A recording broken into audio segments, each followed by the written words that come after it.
I just want to talk a little bit about driver and golfers that typically struggle with slicing the driver.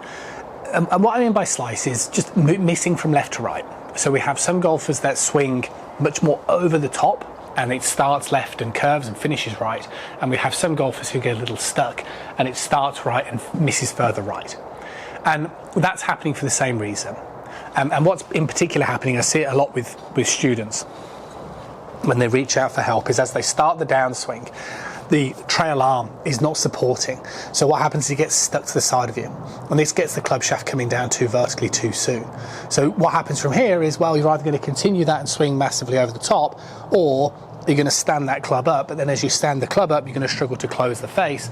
And therefore you're likely to you're going to be prone to hitting equally a slice, but it starts right and finishes further right. So what we need to do, first of all, is you need to kind of understand that as we start the downswing, you want to let this club sort of drop down before then thinking about closing the face.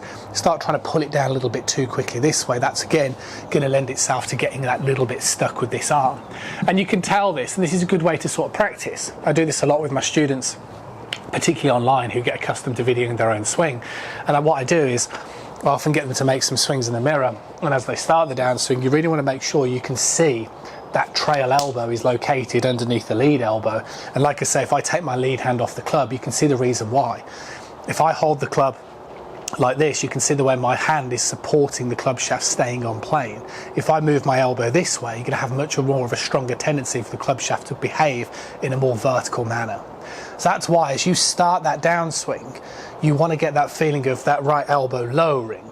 Now, to take it a little bit one step further, I think the best feeling for this is for the upper arm.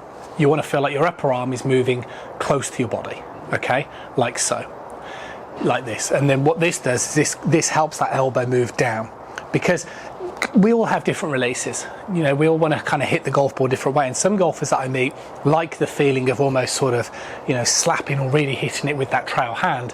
And that's fine as long as you don't do this. If you do this, then you're going to be in a lot of trouble.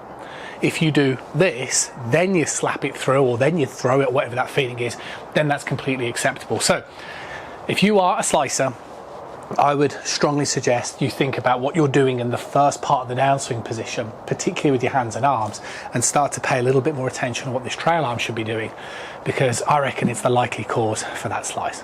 See you guys again really soon.